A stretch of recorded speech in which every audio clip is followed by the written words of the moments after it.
Les prénoms africains ont toujours eu un sens particulier. Il existe 3 critères à prendre en compte. Le critère temporel, le critère spatial et le critère familial. Le premier, le temporel, au Togo, on donne des prénoms en fonction du jour de naissance. On peut également avoir un prénom, uniquement au Togo, en fonction de la saison. Si c'est la saison pluvieuse, si c'est la saison sèche. On peut également avoir un prénom en fonction du moment de la journée où on est né. Au Bénin, si on est né pendant la nuit, on peut s'appeler Zanou. On a ensuite la dimension spatiale. La dimension spatiale, c'est lorsque, par exemple, une femme accouche durant son voyage, on peut donner un prénom particulier à l'enfant. Et enfin, la dimension familiale, on peut également avoir un prénom en fonction du métier de nos parents et surtout, on peut avoir les prénoms de nos grands-parents.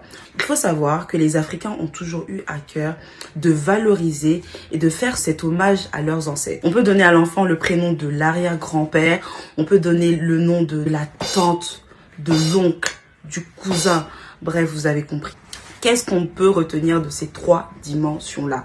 Lorsqu'un enfant naît en Afrique, on veut lui permettre de s'intégrer au mieux dans son environnement et dans sa famille. Environnement parce que lorsqu'on donne un prénom à un enfant en fonction du jour où il est né, cela a un impact direct. Un impact direct parce que ce dernier prend l'importance du jour de sa naissance, pas non seulement la date, mais du moment. Si c'est le matin, si c'est la nuit, si c'était pendant une période difficile pour la famille ou non.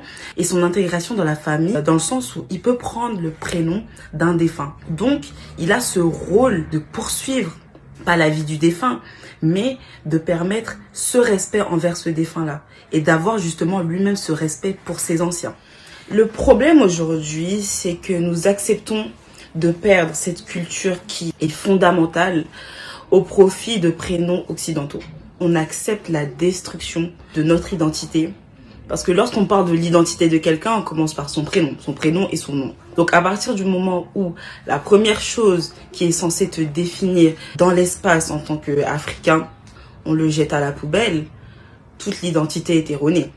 On donne des prénoms aux enfants, des prénoms qui ne nous disent rien et des prénoms qui ne disent rien à l'enfant.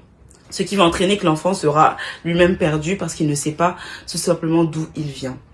Je pense que ce serait étonnant pour nous de voir, je ne sais pas, des Italiens porter des prénoms comme Moussa, Mamadou.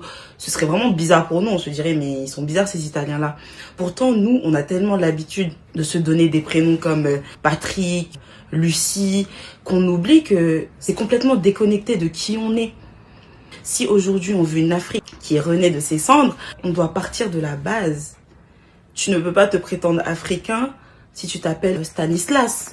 Et je connais des personnes qui s'appellent Stanislas, tout en sachant que ces prénoms ne sont pas signes d'intégration ou de chic. Non, pas du tout. Ces prénoms sont signes pour nous de torture, de soumission, d'oppression.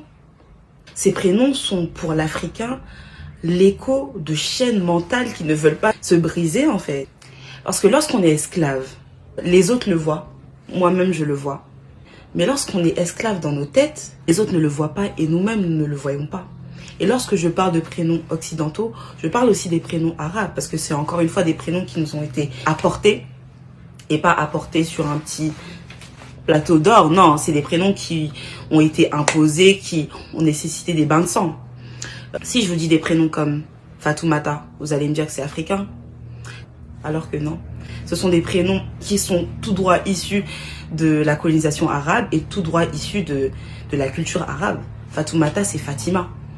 Vous voyez, et vous pouvez faire des recherches et voir qu'en fait, on a énormément de prénoms utilisés par des pays musulmans noirs, Mali, Sénégal, qu'on est persuadé qu'ils sont des prénoms africains alors que pas du tout. J'ai fait un petit test.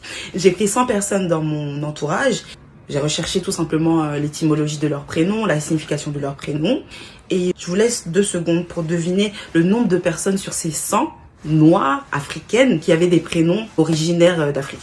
C'est bon. Donc sur ces 100, il y avait exactement 6 personnes. La honte. On est face à une extermination silencieuse de la culture noire. Ok, on est là tous les jours à casser nos reins, on sait que on fait quelque chose, mais zéro. Ce qui est fondamental disparaît. 6% de personnes que je côtoie ont des prénoms noirs en fait, africains. Donc à nous, la nouvelle génération, à nous, les personnes qui sont éveillées maintenant, de nous dire mais en fait non. Quand je me vois, je suis pas blanche, donc pourquoi mon enfant va s'appeler Jason? Non, mon enfant va s'appeler comme ça. Je suis née là, c'est en hommage à tout ce que je représente en fait. Et c'est ça que je veux transmettre à mon enfant.